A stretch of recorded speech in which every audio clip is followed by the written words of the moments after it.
first started wrestling, which was 1990. Scott Steiner was kind of, like, it's crazy to even think this, but in a lot of ways, you were a little bit of a high flyer.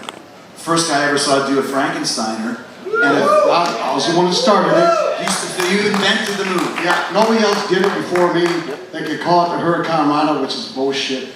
Because, and it's just not me saying that. It's like when we first went over to Japan, for New Japan, we wrestled in the Tokyo Dome, and the Japanese guy said, Frankensteiner. Frankensteiner. So I knew nobody else had done it before, otherwise they'd be calling it something else, you know? And then, matter of fact, you know, it's a shame that the announcers in Japan will put it over more than the people, announcers here tonight, because Muda just wrestled like his last match like 2 years ago, and they sent me a tape, and the announcers going, Frankensteiner, you know, so. That's the name, yeah. So. Well, where did you come up with the idea for that? Because it's not an easy move to do, and you did it jumping. You didn't, like most times a guy will be standing and someone will jump on their shoulders, right, post, and then go. You would just jump and do it. Yeah, because I thought that looked stupid. You know what I mean? You know what I mean? Right. So I threw him off the ropes, and came and did the Frankensteiner, and I had actually thought of that like a year earlier when I was wrestling with, you know, Jerry Lawler in Memphis.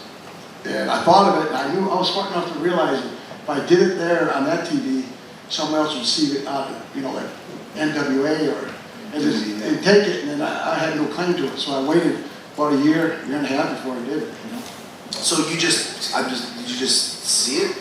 No, I just took it from people doing like that, which you know, I posting one. Yeah, and I totally was against. Yeah, like stupid, I thought. So I just thought, man, what if I did throw him off the rope and do it, you know? So that's amazing, because it looked so technical and very, very precise. Right. But also too, there's a big chance that it cannot go right. Was there ever a time that it didn't? Oh, there's a few times I hit the top of my head, or because I had to hit and go this way. Right. Yeah, there's a few times I hit my head. So. But. Who did you train with when you first got into the business?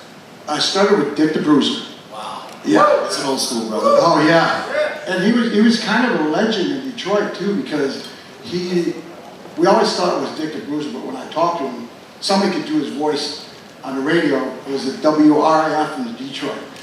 So when I still there? Yeah. The riff. Yeah, the riff.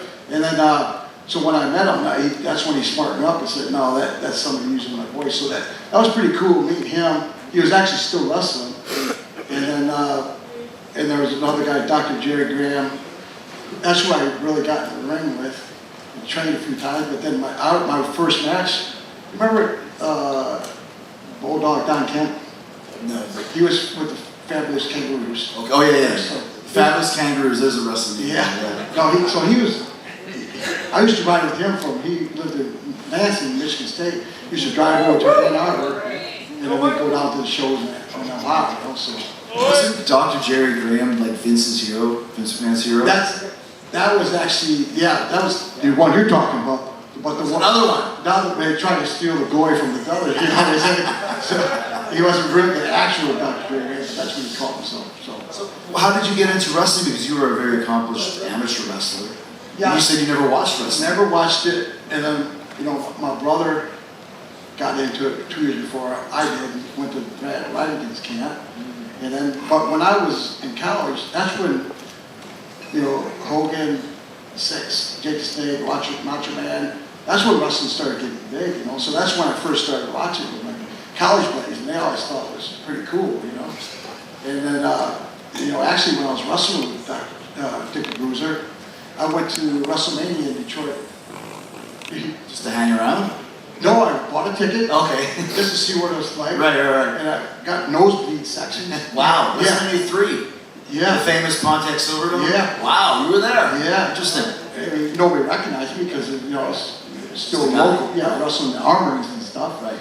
So, you know, I mean, that was amazing. I mean, you really couldn't see much because it was so far up, but what an experience, you know, from wrestling in front of like 20, 30, 40 guys in an armory to like, what was it, whatever they Yeah, say whatever, it was. yeah. It was a shitload of people. 93,173.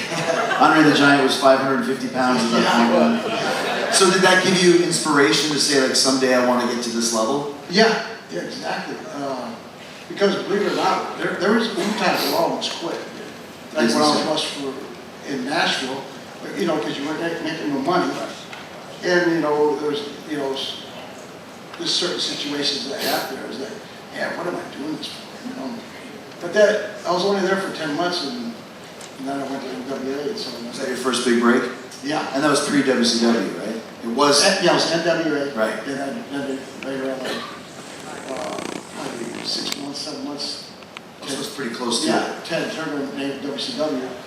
And we're the last guy. So I had the NWA Tag Team Championship at my house. Oh, you still have it? Yeah. Oh, wow. They just said, take it. Yeah. It was done. So did you come in as Rick's partner at first, or was it a single situation? No, they asked Jerry Law if I could meet him in Chicago because he was wrestling. I think it was Rotundo. And I walked out with him, and then right after that I signed like a week or so later, and I started. Let's talk about the formation of the Steiner Brothers, one of the greatest tag teams of all time. The greatest. I'm sorry, the greatest tag team of all time. I don't want another Steiner recliner, thank you. The greatest tag team of all time. This was fairly early on in your career, because I remember going to Japan the first time I went was '91, and I was with a guy called Lance Storm, and we did some suplexes and high-flying stuff. I remember they were calling us Canada's version of the Steiner Brothers. Oh, yeah. So in '91, you guys already had a big enough name to where it's like, well, these guys are like the Steiner, but we weren't. But it was a nice compliment to have them. Right. Yeah, as soon as I went to the NWA, and I think it was '87, no, '88, something like that. Yeah, when that happened, it just clicked between my brother and I, and we just took off. You must have loved working in Japan. I mean, I know you did. You went so many times. Yeah, no, we did because we liked the style, and it's so much more respected there. So yeah, I liked it, and it was, you know, more rough. You know, you know that, it was more stiff, so that was up our alley. Who were some of your favorite opponents there? Because you wrestled some great ones. Yeah, well, the first match was Hase Sasaki, and then that's where we won the tag team titles up there, and then, you know, we were Muda and Sting, and then, but yeah, I would have to, we wrestled Scott Norton and Hercules Hernandez. So we wrestled a lot of good teams, but I think the first ones were Hase and Sasaki, because they were over. Yeah, Hase was so